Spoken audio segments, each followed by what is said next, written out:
Hello students, today we are going to start a new chapter, Integrals of Class 12th Mathematics. This is part 1.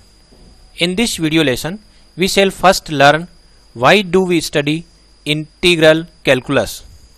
Then we shall learn integration process as an inverse process of differentiation. सबसे पहले हम ये सीखेंगे कि integral calculus को पढ़ने की आवश्यकता हमें क्यों पड़ रही है। उसके बाद हम इंटीग्रेशन प्रोसेस को समझेंगे और इसे हम विजुअलाइज करेंगे as an inverse process of differentiation. तो चलिए सबसे पहले जान लेते हैं कि इंटीग्रल कैलकुलस हम क्यों पढ़ते हैं। दो तरह की प्रॉब्लम है। एक तो the problem of finding a function when ever its derivative is given. मान लीजिए कि कोई फंक्शन है और उसका डेरिवेटिव हमें पता है। जैसे कि मैं लिखूं कोई फंक्शन एफ एक्स है और उसका जो डेरिवेटिव है F dash x, suppose derivative is non, और हम चाहते हैं कि वो फंक्शन कौन सा है ये पता लगाएं। फंक्शन कौन सा है पता लगाएं। तो ये जो प्रॉब्लम है, एक तो इस तरह की प्रॉब्लम को हम इंटीग्रल कैलकुलस में डील करते हैं, क्योंकि हमने पिछले चैप्टर में पढ़ा था कि यदि कोई फंक्शन दे रखा है तो उसका डेरिवेटिव हम आसानी से निकाल सकते हैं, लेकिन यदि डेरिवेटिव गिवन है तो हम वो फंक्शन कैसे फाइंड आउट करें। तो ये जो प्रक्रिया है वो हम इंटीग्रल कैलकुलस में करते हैं। दूसरी जो प्रॉब्लम है वो है problem of finding the area bounded by the graph of a function under certain conditions. दूसरी जो प्रॉब्लम है, पहली तो ये हो गई, और जो दूसरी प्रॉब्लम है वो इस तरह की है कि मान लीजिए कि कोई फंक्शन है y is equal to f x और उसका ग्राफ बना हुआ है। तो इस ग्राफ के थ्रू जो बाउंडेड रीजन है, सपोज अबव एक्स एक्सिस, तो वो जो रीजन है उसका एरिया मुझे फाइंड आउट करना है। तो ये एरिया फाइंड आउट करने में भी इंटीग्रल कैलकुलस की हमें हेल्प लेनी होती है। तो पहली वाली जो प्रॉब्लम है उसको हम इनडेफिनिट इंटीग्रल के अंतर्गत सॉल्व करते हैं। ये तो होती है इनडेफिनिट इंटीग्रल की प्रॉब्लम। एक तरह से हमें इनडेफिनिट इंटीग्रल फाइंड आउट करना होता है। और जो दूसरी प्रॉब्लम है वो डेफिनिट इंटीग्रल की प्रॉब्लम है। ये है डेफिनिट इंटीग्रल। तो डेफिनिट इंटीग्रल और इनडेफिनिट इंटीग्रल, इन दोनों की स्टडी हम इंटीग्रल कैलकुलस के अंतर्गत करते हैं। तो एक तो है इनडेफिनिट इंटीग्रल, दूसरा है डेफिनिट इंटीग्रल। इन दोनों की स्टडी हम इंटीग्रल कैलकुलस में करते हैं। और actually these two integrals are connected to each other. तो there is a connection between them. हालांकि इनका डेवलपमेंट बिल्कुल अलग अलग तरीके से हुआ था, लेकिन there is a connection between them. और वो जो कनेक्शन है वो होता है एक थ्योरम के थ्रू शो होता है। उस थ्योरम का नाम है fundamental theorem of integral calculus. तो इसको पढ़ने के बाद हम जानेंगे कि जो एक तो हम integration as an inverse process of differentiation समझ रहे हैं, और एक हम integration as the area under the curve समझ रहे हैं। तो actually both are not independent, they depend on each other. और हम ये भी कह सकते हैं कि दे आर very much related to each other, और उनके बीच की जो रिलेशनशिप है that relationship is given by this fundamental theorem of integral calculus. तो ये सब हम इंटीग्रल कैलकुलस के अंतर्गत पढ़ते हैं। तो जैसे ही हम इंटीग्रल कैलकुलस की ये फंडामेंटल थ्योरम सीख लेंगे, उसके बाद इंडेफिनिट इंटीग्रल, या यूं कहो कि डेफिनिट इंटीग्रल फाइंड आउट करना बहुत आसान हो जाता है। तो चलिए शुरू करते हैं। सबसे पहले हम सीखेंगे कि इंटीग्रेशन का जो प्रोसेस है वो क्या है। उसको हम विजुअलाइज करेंगे डिफरेंशिएशन के इनवर्स प्रोसेस के रूप में। तो इसको समझ लेते हैं हम। ठीक वैसे ही है जैसे मल्टीप्लिकेशन का इनवर्स प्रोसेस होता है डिवीजन। तो डिवीजन को समझने के लिए हम पहले मल्टीप्लिकेशन सीखते हैं, और मल्टीप्लिकेशन जान जाते हैं तो उसके इनवर्स प्रोसेस के रूप में डिवीजन को हम आइडेंटिफाई कर लेते हैं। ठीक वैसे ही डिफरेंशिएशन हम जानते हैं, तो डिफरेंशिएशन के इनवर्स प्रोसेस के रूप में हम इंटीग्रेशन को समझेंगे। मान लीजिए हमारे पास कोई फंक्शन है sine x, suppose y is equal to sine x मेरे पास एक फंक्शन है, और मैं चाहता हूं dy by D x find out करना। तो मैं आसानी से कर सकता हूं। dy बाई डी एक्स अगर मैं फाइंड आउट करता हूं तो एक तरह से साइन एक्स का मुझे डेरिवेटिव लेना है विद रिस्पेक्ट टू एक्स, तो वो हो जाएगा कॉस एक्स। अब यदि मान लीजिए मुझे कॉस एक्स जो है वो फंक्शन दे रखा है। अब मान लीजिए कि जो cos x है हमें पता है, हमें पता लगाना है कि cos x ऐसे कौन से फंक्शन का डेरिवेटिव है। तो यहां तो हम आसानी से देख पा रहे हैं कि sin x वो फंक्शन है जिसका डेरिवेटिव cos x है, और एक चीज और यहां हम ऑब्जर्व कर सकते हैं। मान लीजिए कि एक फंक्शन है हमारे पास sin x प्लस 5, यदि मैं इसका डेरिवेटिव लेता हूं तो वो भी cos x ही आता है। तो मैं यदि पहचानूं कि cos x जो है वो ऐसे कौन से फंक्शन का डेरिवेटिव है, तो मैं कह सकता हूं sin x प्लस 5 का है। और यहां कह रहा हूं कि cos x है, sin x का डेरिवेटिव है, और यहां कह रहा हूं कि sin x प्लस 5 का डेरिवेटिव है। तो इन जनरल में कह सकता हूं कि sin x प्लस c, जहां पर c एक कांस्टेंट है, उसका जो डेरिवेटिव लूंगा तो मेरे पास cos x आ रहा है, जहां c कोई भी कांस्टेंट है इंडिपेंडेंट ऑफ x, यानी x पर डिपेंड नहीं करने वाला कोई कांस्टेंट है। तो यहां जो sin x प्लस c है, this is a primitive function whose derivative is known, उसका डेरिवेटिव हमें पता है। तो ये तो हुआ डेरिवेटिव, इसको तो बोलेंगे डेरिवेटिव। ये है derivative of sin x plus C, ये sin x प्लस सी का डेरिवेटिव है। और ये जो sin x प्लस सी है, this is called anti derivative, क्योंकि इनवर्स प्रोसेस है, तो इसको बोलेंगे एंटी डेरिवेटिव। किसका है एंटी डेरिवेटिव? तो हम बोलेंगे anti derivative of cos x। अब हम यहां देख रहे हैं कि anti derivative of cos x is not unique, it may be sin x plus 5, sin x plus 2, क्योंकि यहां एंटी डेरिवेटिव में एक कांस्टेंट अपीयर हो रहा है। इस कांस्टेंट को हम बोलेंगे आर्बिट्रेरी कांस्टेंट या constant of integration. Arbitrary constant है यहां पर हमारे पास, और ये कांस्टेंट x पर डिपेंड नहीं कर रहा है। तो किसी भी फंक्शन का एंटी डेरिवेटिव यूनिक नहीं होता है, उसमें एक कांस्टेंट भी है, और उस कांस्टेंट की वजह से वो एक तरह से फैमिली ऑफ एंटी डेरिवेटिव्स को रिप्रेजेंट कर रहा है। इसको मैं इस तरह से लिख सकता हूं कि एंटी डेरिवेटिव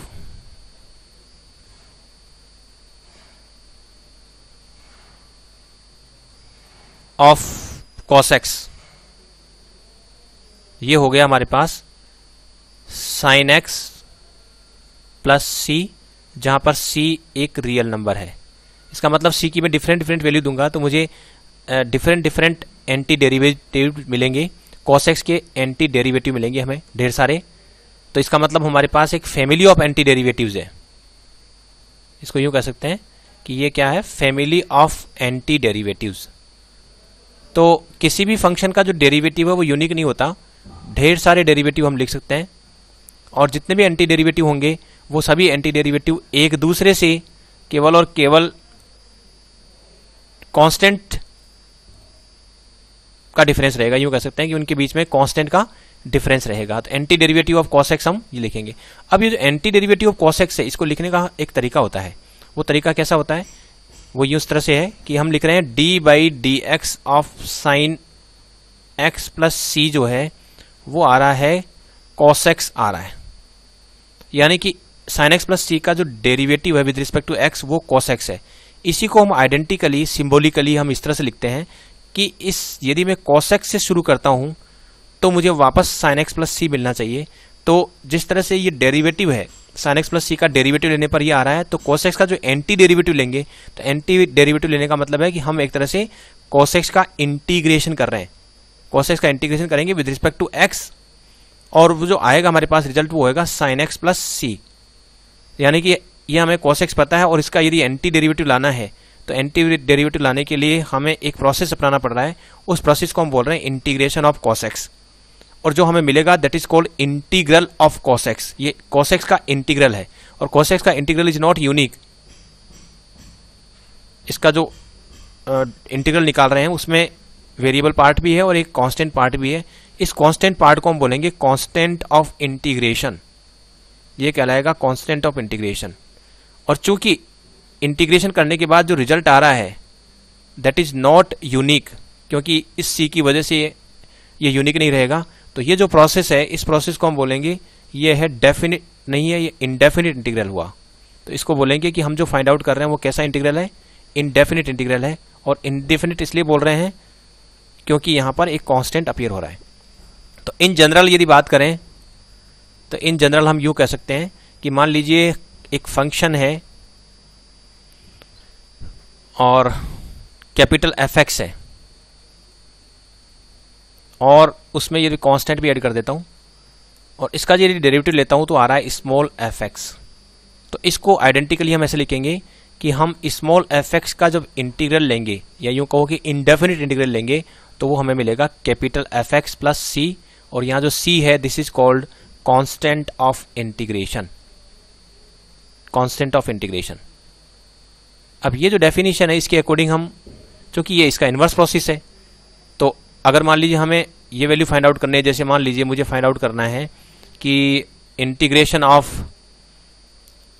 एक्स कितना है, यदि मुझे फाइंड आउट करना है ये कितना है, तो एक तरह से मुझे एक ऐसा फंक्शन ढूंढना पड़ेगा, एक ऐसा फंक्शन ढूंढना पड़ेगा जिसका कि डेरिवेटिव लें तो वापस ये आ जाए, एफ एक्स आ जाए। तो मुझे एक ऐसा फंक्शन ढूंढना पड़ेगा जिसको मैं प्राइमेटिव फंक्शन भी कहूंगा, जिसका कि डेरिवेटिव एक्स हो। तो हम जानते हैं कि एक्स स्क्वायर का जो डेरिवेटिव होता है वो 2x होता है। तो यदि मैं कर दूं half of D by D x of x square कर देता हूं तो ये x हो जाएगा, और इसको मैं यूं लिख सकता हूं D by D x of half X square. तो यहां से मुझे पता लग रहा है, पहले अपनी ये ऑब्जर्वेशन रहेगी कि ये x जो आ रहा है हमारे पास, ये x जो है ऐसे कौन सा फंक्शन है जिसका डेरिवेटिव लेने पर x आ रहा है। तो अब हम यहां से पहचान सकते हैं कि एक्स स्क्वायर बाई 2 का यदि मैं डेरिवेटिव लेता हूं तो x आता है। तो यहां लिखेंगे कि since D by D x of half X square plus C भी कर सकता हूं क्योंकि सी से फर्क पड़ने वाला नहीं है, इसका यदि मैं डेरिवेटिव लेता हूं तो x आ रहा है, वो यहां से हमें पता लग रहा है। क्योंकि ये है, इसका मतलब ये हुआ कि यदि मैं x का इंटीग्रेशन करूंगा, क्योंकि ये जो पार्ट है सेकंड में जो पार्ट दिख रहा है, ये जो सेकंड पार्ट है वो यहां वापस अपीयर हो रहा है, तो यदि मैं इसका इंटीग्रेशन करूंगा तो मुझे वापस जो है ये मिलेगा। तो मैं कह सकता हूं कि इसका हो गया इंटीग्रेशन, हो गया half X square plus C, ये इसका एंटी डेरिवेटिव हो गया, x का एंटी डेरिवेटिव हो गया हाफ एक्स स्क्वायर प्लस सी, क्योंकि इसका डेरिवेटिव यदि हम लेते हैं, इसका डेरिवेटिव लेते हैं तो x आ रहा है। तो इस तरह से हम आइडेंटिफाई करेंगे। और देखते हैं एग्जांपल। मान लीजिए कि क्वेश्चन ये है कि सेक स्क्वायर एक्स जो है इसका इंटीग्रेशन कितना होता है। तो एक तरह से हमें ये जो क्वेश्चन मार्क है, यदि उसका मैं डेरिवेटिव लेता हूं तो वापस सेक स्क्वायर एक्स आएगा, ये पक्का है। तो यहां हम क्वेश्चन मार्क पता लगा सकते हैं ऐसा कौन सा फंक्शन है जिसका डेरिवेटिव लेने पर सेक स्क्वायर एक्स आता है। तो हम आइडेंटिफाई कर सकते हैं कि ये जो है वो 10x हुआ, क्योंकि 10x का जो डेरिवेटिव होता है वो सेक स्क्वायर एक्स होता है। ये मैं यहां पुट कर सकता हूं। सो हेंस ये लिखेंगे हम कि सेक स्क्वायर एक्स जो है इसका इंटीग्रेशन करने पर आएगा 10x।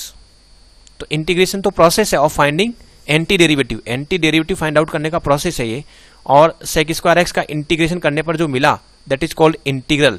और चूंकि ये इंटीग्रल यूनिक नहीं है, क्योंकि हम सी भी लगा सकते हैं, क्योंकि हम जानते हैं कि अगर 10x प्लस सी भी करेंगे तब भी इंटीग्रेशन डिफरेंशिएशन करने पर हमारे पास सेक स्क्वायर एक्स ही आएगा। तो सेक स्क्वायर एक्स का इंटीग्रेशन जो है वो यूनिक नहीं है, या सेक स्क्वायर एक्स का जो एंटी डेरिवेटिव है that is not unique, it is a family of anti derivatives, जहां सी एक आर्बिट्ररी कांस्टेंट या कांस्टेंट ऑफ इंटीग्रेशन है। तो चूंकि इंटीग्रेशन करने पर यूनिक रिजल्ट नहीं आ रहा है तो इसको बोलेंगे इंडेफिनिट इंटीग्रल। तो जो रिजल्ट आता है that is called indefinite integral. ये तो इंडेफिनिट इंटीग्रल है, और जो प्रक्रिया है that process is known as indefinite integration. और अब इसमें जो वेरियस सिंबल्स आ रहे हैं, यहां पर हम डी बाई डी एक्स लिखते हैं तब जब हमें डेरिवेटिव लेना होता है, और हम ये वाला सिंबल लगा देते हैं यदि हमें इंटीग्रेशन करना होता है, just reverse process of differentiation करना होता है तो हम ये वाला सिंबल लगा देते हैं, और साथ में डी एक्स यहाँ लिखेंगे अलग से, और जिसका इंटीग्रेशन करना होता है उसे हम यहाँ लिख देते हैं। यानी इसको यदि छोड़ दें तो ये जो ग्रीन कलर्ड पार्ट में कहूँ, ग्रीन कलर्ड पार्ट ये शो कर रहा है कि हमें इंटीग्रेशन करना है, और किसका करना है कि येलो कलर्ड पार्ट का इंटीग्रेशन करना है। तो इस तरह से ये जो चीज़ें हैं जो हमें बता रही है कि हम इंटीग्रेशन फाइंड आउट कर सकते हैं यदि हमें पता हो वह फंक्शन जिसका कि डेरिवेटिव ये है। तो एक तरह से हम उल्टा काम कर रहे हैं, हम ऐसा फंक्शन ढूंढ रहे हैं जिसका डेरिवेटिव जो गिवन फंक्शन है। अब कुछ सिंबल है वो हम समझ लेते हैं।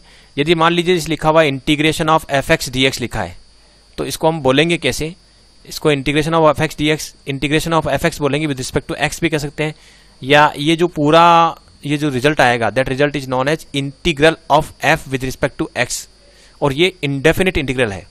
तो ये रिजल्ट आएगा व्हाट एवर वी गेट, जैसे capital f x plus c हमने ऑब्टेन किया था, तो वो capital f x plus c क्या है, integral of f with respect to x. और यहाँ जो इसमें इसके अंदर जो आप देख रहे हैं ये जो एफ एक्स है, इंटीग्रल साइन के अंदर जो एफ एक्स लिखा हुआ है वो इंटीग्रेंड है। Integrand is the function whose integration will be done, जिसका इंटीग्रेशन किया जाएगा वो जो है उसको हम इंटीग्रेंड कहेंगे। और इसमें जो ये x है, यहाँ ये जो x है, this is called variable of integration, यानी कि ये वो वेरिएबल है जिसके रिस्पेक्ट में हम इंटीग्रेशन कर रहे हैं, तो this is the variable of integration. और integrate, what does it mean integrate? Integrate means process of finding the integral. Integral find out करने का जो प्रोसेस होता है उसको हम बोलते हैं कि इंटीग्रेट कर रहे हैं, या यूं कहें कि इंटीग्रेशन कर रहे हैं।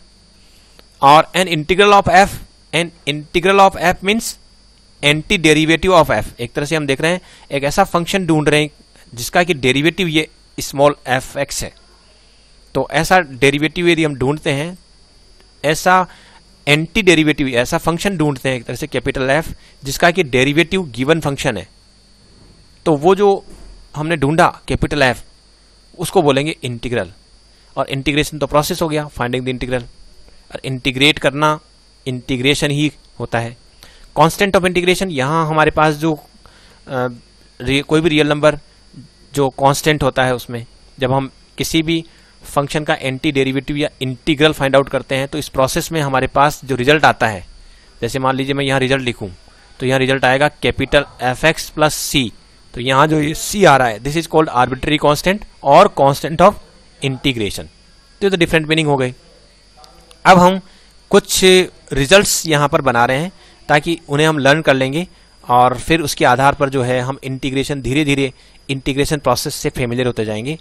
तो चलिए शुरू करते हैं। सबसे पहले हम देखते हैं कि यदि मैं x की पावर n प्लस 1 इसका यदि मैं डेरिवेटिव लेता हूं तो देखो क्या आता है। देखें, suppose n plus 1 is not 0, तो अब इसमें हम इसका जब डेरिवेटिव लेते हैं तो हमारे पास आएगा n plus 1 x raise to the power n plus 1 minus 1। अब इसमें यदि मान लीजिए if n plus 1 is not 0, मान लीजिए 0 नहीं है, तो ऐसी स्थिति में मैं इसको ऐसे लिख सकता हूं d by D x of x की power n plus 1 divided by n plus 1 is equal to x की पावर n। तो यहां से हमें पता लग रहा है कि इस पूरे का जो डेरिवेटिव लेते हैं तो हमारे पास आता है x की पावर n। तो यहां से एक रिजल्ट आ गया कि यदि मैं x की पावर n का इंटीग्रेशन करता हूं तो मेरे पास रिजल्ट आएगा x की power n plus 1 divided by n plus 1। और एक कांस्टेंट ऑफ इंटीग्रेशन हम हमेशा लगा देंगे क्योंकि रिजल्ट अनसर्टेन है, uncertain in terms of x की power, in terms of c, क्योंकि यहां में इसका इंटीग्रेशन डिफरेंशिएशन करो या इसका डिफरेंशिएशन करो, रिजल्ट मेरे पास हमेशा x की पावर n ही आना है। तो हम हमेशा क्या करेंगे, एक c हमेशा साथ में लगाते जाएंगे। तो इसका यहां से हमें पता लग रहा है कि इसका डेरिवेटिव लेने पर हमारे पास x की पावर n आ रहा है। इसका मतलब इसका जो एंटी डेरिवेटिव होगा वो ये होगा। तो इस तरह से हमारे पास एक रिजल्ट बन जाता है। इस रिजल्ट को हम लर्न कर लेंगे कि x की पावर n कभी भी है तो उसका इंटीग्रेशन करने पर क्या आएगा, x की power n plus 1 divided by n plus 1। लेकिन शर्त यह है, ये रिजल्ट कब वैलिड रहेगा, जब n is not equal to minus 1, क्योंकि n is not equal to यहां से निकल रहा है n plus 1 is not 0, so n is not equal to minus 1। क्योंकि n की वैल्यू अगर माइनस 1 हो जाती है तो ये फिर नॉट डिफाइन हो जाएगा। इसलिए जब n is not equal to minus 1 है उस समय हम लिखेंगे x की पावर n का इंटीग्रेशन करेंगे तो हमारे पास ये रिजल्ट आ रहा है। अब चलिए हम n इक्वल टू माइनस 1 का केस भी कंसिडर कर लेते हैं। अगर n इक्वल टू माइनस 1 है तो उस समय क्या होगा, एक तरह से देखा जाए तो हम ये करना चाह रहे हैं कि 1/x जो है इसका इंटीग्रेशन कितना होता है, क्योंकि n की वैल्यू माइनस 1 रखती ये जो रिजल्ट था हमारे पास x की पावर n dx, ये हमें फाइंड आउट करना है। कब, जब n is equal to minus 1 हो, क्योंकि माइनस 1 नहीं हो तब तो हम इस फॉर्मूले से निकाल लेंगे, ये फॉर्मूला काम कर जाएगा। लेकिन n इक्वल टू ये माइनस 1 है तो फिर हम क्या करें, n इक्वल टू माइनस 1 का मतलब है कि एक तरह से हम चाह रहे हैं कि x की पावर माइनस 1 का इंटीग्रेशन कैसे करें, यानी कि हम 1/x का इंटीग्रेशन कैसे करें, ये हमें पता लगाना है। लेकिन हम जानते हैं एक तरह से हमें ऐसा फंक्शन ढूंढना है, ये ऐसा फंक्शन ढूंढना है जिसका यदि मैं डेरिवेटिव लेता हूं तो वापस 1/x x आ जाए। तो हमें पता है कि log x का जो डेरिवेटिव होता है वो 1/x होता है। तो देखते हैं, देखिए क्या होता है। हम लिखते हैं यहाँ पर D by D x of log x, इसका जो डेरिवेटिव लेंगे तो वो हमारे पास 1/x आता है, ये हमें पता है। लेकिन हमें पता है कि जो x है वो पॉजिटिव होना जरूरी है, otherwise log x will not be define. log x will only be define when x is positive. तो ये जो फॉर्मूला है उसमें हमें ध्यान रखना पड़ेगा कि x पॉजिटिव है तब तो ये है, लेकिन अगर x नेगेटिव हो जाए तो उस समय क्या होगा, ये देखिए अपन। तो अगर x नेगेटिव है तो हम ये कर सकते हैं, यहाँ दो केस बनेंगे। ये तो आराम से हो रहा है जब x इज ग्रेटर देन 0। तो यहाँ ले लेते हैं केस 1, जब x इज ग्रेटर देन 0।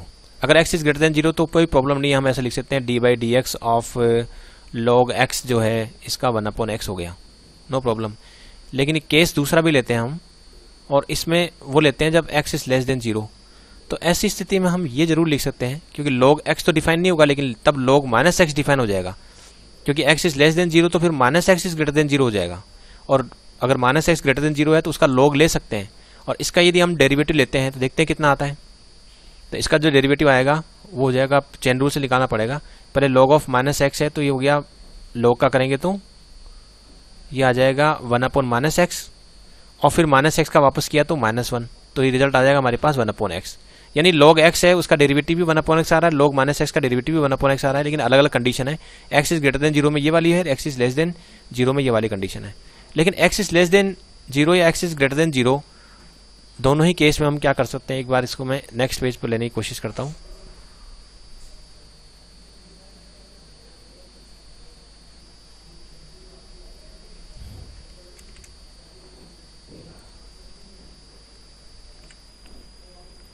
ये रिजल्ट हमारे पास था, इस रिजल्ट को यहां ले लेते हैं इस तरफ।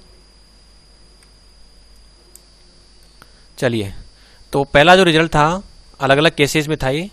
तो ये तो तब था जब x इज ग्रेटर देन 0, ये तो केस 1 था। और ये जो सेकंड वाला है वो तब था जब x is less than 0, that is minus x is greater than 0। इस वाले को आइडेंटिकली मैं ऐसे भी लिख सकता हूं, D by D x of log modulus x। इसका जो लिया तो ये 1/x आ जाएगा, लिख सकते हैं, क्योंकि modulus x will be equal to x when x is greater than 0, कोई प्रॉब्लम नहीं है। और जब x इज लेस देन 0 है उस समय पता होता है मॉडुलस x जो है वो -x होता है। तो यहाँ फिर मैं वापस लिख सकता हूँ कि ये जो है इज इक्वल टू 1/x।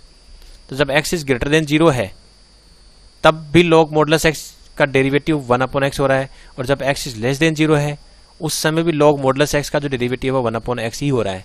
तो इसके बेसिस पर मैं लिख सकता हूं कि अगर मैं इंटीग्रेशन करता हूं 1/x का, तो इंटीग्रेशन करने पर मेरे पास रिजल्ट आएगा log of modulus x plus c। तो एक फॉर्मूला हमारे पास ये हो गया जो हमें लर्न करना है।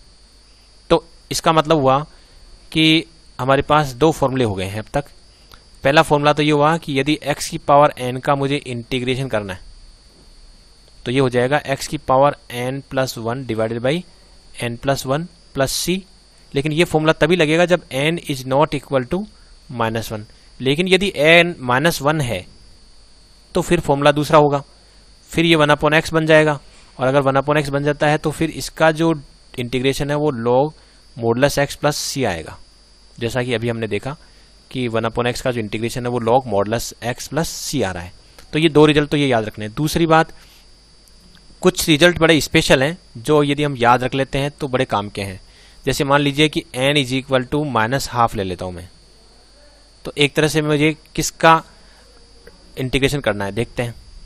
तो n इक्वल टू -½ ले रहा हूं तो एक तरह से x की पावर -½ dx इसका इंटीग्रेशन करना है, और एक तरह से देखा जाए तो 1/√x dx का इंटीग्रेशन करना है। और जो फॉर्मूला यदि हम अप्लाई करते हैं तो n की वैल्यू -½ है, तो ये जो फॉर्मूला है पहला वाला फॉर्मूला लगा सकते हैं कि n is not equal to -1, तो ये लगा सकते हैं। तो यदि हम रखते हैं यहाँ पर -½ तो -½ प्लस 1 डिवाइडेड बाई -½ प्लस 1, तो इसको सोल्व करेंगे तो हाफ आ रहा है, तो ये हो जाएगा 2 और ये √x हो जाएगा। तो यहाँ से एक बड़ा स्पेशल रिजल्ट और हमारे पास आ रहा है, वो ये कि 1/√x का जब एक तरह से इंटीग्रेशन कर रहे हैं तो हमारे पास रिजल्ट आ रहा है 2√x, और प्लस c तो हमें लगाना ही लगाना है क्योंकि ये इंडेफिनिट इंटीग्रेशन की बात हो रही है। तो एक ये रिजल्ट बड़ा स्पेशल है, याद रखना है कि 1/√x का जो इंटीग्रेशन है वो होता है 2√x प्लस सी। हालांकि हम ये फॉर्मूला अप्लाई करके कर सकते हैं, लेकिन ज़्यादा बढ़िया रहेगा कि इस रिजल्ट को हम अलग से याद रख लें स्पेशल केस के रूप में, कि जब n = -½ है तो ये 1/√x हो जाएगा, लेकिन 1/√x का हम डायरेक्ट याद रख लेंगे कि 2√x प्लस सी होता है। जैसे कि हम उसमें याद रखते थे कि √x का जो डेरिवेटिव है वो 1/2√x होता है, ऐसे ही 1/√x का जो इंटीग्रेशन है वो 2√x प्लस सी होता है। तो ये 3 रिजल्ट बड़े स्पेशल है, इनको हमें लर्न कर लेना है। एक तो ये हो गया। दूसरी बात, जो ट्रिगोनोमेट्री में जो रिजल्ट हमें पता है उन रिजल्ट को भी हम समझ लेते हैं। जो रिजल्ट हम जानते हैं वो कौन से हैं। एक तो रिजल्ट हम ये देख रहे हैं कि यदि मैं sin x का डेरिवेटिव लेता हूं तो cos x आता है। तो इससे एक रिजल्ट ये बन गया कि अगर मैं cos x का एंटी डेरिवेटिव लेता हूं या इसका इंटीग्रेशन करता हूं तो sin x आएगा, प्लस सी लगा देंगे। इसी तरह से यदि cos x का डेरिवेटिव लेता हूं तो माइनस sin x आता है। हमें पता है कि cos x का डेरिवेटिव लेने पर माइनस sin x आता है, इसलिए अगर माइनस cos x का लूंगा डेरिवेटिव तो प्लस का sin x आएगा। यहां से हमें पता लग रहा है कि जो sin x है इसका इंटीग्रेशन करने पर हमारे पास आएगा माइनस cos x प्लस सी। और एक और रिजल्ट देखते हैं, d/dx ऑफ, यदि मैं tan x का डेरिवेटिव लेता हूं तो आता है sec²x। इससे मैं लिख सकता हूं कि जो sec²x है इसका इंटीग्रेशन करने पर आएगा tan x प्लस सी। इसी तरह से यदि मैं लिखता हूं d/dx ऑफ cot x, इसका आता है माइनस cosec²x। तो इस माइनस को मैं इधर ले सकता हूं, जैसे यहां लिया। तो अगर मैं इसको इधर लेता हूं तो cosec² का जो इंटीग्रेशन है मैं समझ सकता हूं कि ये हो जाएगा माइनस का cot x हो जाएगा प्लस सी। तो ये 4 रिजल्ट तो याद होने चाहिए, sine cos ten coat, sine cos ten coat. इसके अलावा और देखिए कुछ इनवर्स वाले रिजल्ट भी हमें पता थे पहले से। हमें पता है कि d/dx of sine inverse x जो है इसका होता है 1/√1 - x²। तो यहां से पता लग रहा है कि यदि मैं इसका वापस लेता हूं √1 - x² का 1/√1 - x² का इंटीग्रेशन करता हूं तो रिजल्ट क्या आएगा। तो यहां से मैं लिखूंगा कि ये रिजल्ट आएगा हमारे पास साइन इनवर्स x प्लस सी। और इसी तरह से यदि मैं लिखता हूं कि d/dx of cos inverse x की बात करें तो यह आ जाएगा -1/√1 - x²। तो एक तरह से ये -1/√1 - x² है, इसका जो इंटीग्रेशन करेंगे तो आ जाएगा कोस इनवर्स x प्लस सी। इनफैक्ट इनमें ज़्यादा खास डिफरेंस नहीं है, क्योंकि यदि इसको देखें तो यहाँ केवल नेगेटिव का अंतर है। तो मैं इसमें चाहूँ तो माइनस को बाहर लेके ये आंसर इस तरह से भी लिख सकता हूँ। इसको मैं ऐसे सोल्व कर दूँ, माइनस पहले बाहर ले लूँ और √1 - x² dx कर देता हूँ और फिर इसको सोल्व करता जाता हूँ आगे। तो ये आएगा minus sine inverse x plus C. तो ये इसको चाहे तो minus sine inverse x plus C लिख सकते हैं या फिर cos inverse x plus C लिख सकते हैं। Both are actually differ only by a constant. यहाँ और यहाँ में केवल कांस्टेंट का डिफरेंस है, क्योंकि यदि इसमें से इसको सब्ट्रैक्ट करेंगे तो कोस inverse x plus sign inverse x आएगा और कोस inverse x plus sign inverse x की वैल्यू π/2 होती है। तो एक तरह से देखा जाए तो इनका जो डिफरेंस है वो कांस्टेंट है। तो हम नॉर्मली जब 1/√1 - x² का इंटीग्रेशन करेंगे तो साइन इनवर्स x ही ले लेंगे। तो एक रिजल्ट हो गया। इसी तरह से एक रिजल्ट ये वाला भी है कि अगर सेक इनवर्स x है तो इसका जो डिफरेंशिएशन होता है वो होता है 1/mod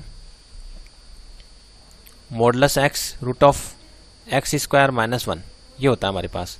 तो इसके बेसिस पर हम कह सकते हैं कि यदि मैं इसका इंटीग्रेशन करूंगा या ये सिंपली ये कह दें कि x √x² - 1 इसका in case of x is greater than 0, तो ये आ जाएगा हमारे पास रिजल्ट सेक इनवर्स x कह सकता हूं प्लस सी dx अपॉन। तो इस तरह से हम डिफरेंट जो है फॉर्मूले बना सकते हैं, समझ सकते हैं।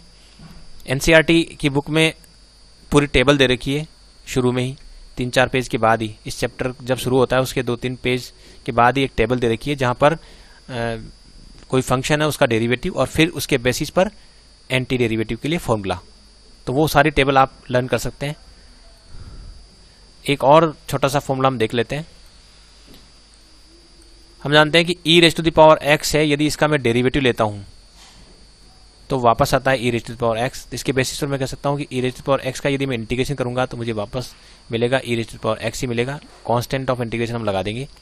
इसी तरह से हम जानते हैं कि D by D x of A की पावर x है, इसका यदि मैं डेरिवेटिव लेता हूं तो आता है a की पावर x log a, और इसको मैं ऐसे लिख सकता हूं कि D by D x of a raise to the power x divided by log a is equal to a raise to the power x। तो यहां से मैं लिख सकता हूं कि यदि A raise to the power x है, इसका मुझे इंटीग्रेशन करना है तो वो आ जाएगा A raise to the power x upon log a plus C. तो इस तरह से हम बहुत ढेर सारे फॉर्मूले बना सकते हैं। तो इन फॉर्मूलों को आपको मतलब कंस्ट्रक्ट करना है on the basis of derivatives. तो एक्सपोनेंशियल, लॉगरिथमिक और पोलिनोमियल फंक्शन और ट्रिगोनोमेट्री फंक्शन, यही मेनली होते हैं, और इनवर्स ट्रिगोनोमेट्री फंक्शंस। तो उनसे रिलेटेड हम फॉर्मूले बना सकते हैं इंटीग्रेशन के भी, और उनको आपको धीरे धीरे लर्न करते जाना है। तो ये लिस्ट बढ़ती जाएगी, इस लिस्ट को आप लर्न कर लोगे तो ये जो चैप्टर है आपके लिए काफ़ी आसान हो जाएगा। अब हम नेक्स्ट जो वीडियो है उसमें इंटीग्रेशन को हम विजुअलाइज करेंगे ग्राफिकली, यानी कि जो इंटीग्रेशन से जो हमें एंटी डेरिवेटिव मिल रहा है या जो फैमिली ऑफ एंटी डेरिवेटिव हमें प्राप्त हो रहा है, तो family of anti derivative geometrically किसको रिप्रेजेंट करता है वो समझेंगे। फिर हम इंटीग्रल जो है उसकी कुछ प्रॉपर्टीज पढ़ेंगे, और जैसे जैसे हम इंटीग्रल के बारे में ज़्यादा से ज़्यादा जानते जाएंगे वैसे वैसे ही हमारे पास नई टेक्निक्स आती जाएगी इंटीग्रेशन फाइंड आउट करने की, और फिर हम जो कॉम्प्लिकेटेड फंक्शन है उनका इंटीग्रेशन भी आसानी से फाइंड आउट कर पाएंगे। तो जो जो फॉर्मूले बनते जा रहे हैं उन फॉर्मूलों को आप लर्न करते जाएं, और जो टेक्निक्स आगे बताई जाएगी उनको आप फिर समझने में आपके लिए आसानी होगी। Thanks for watching this video.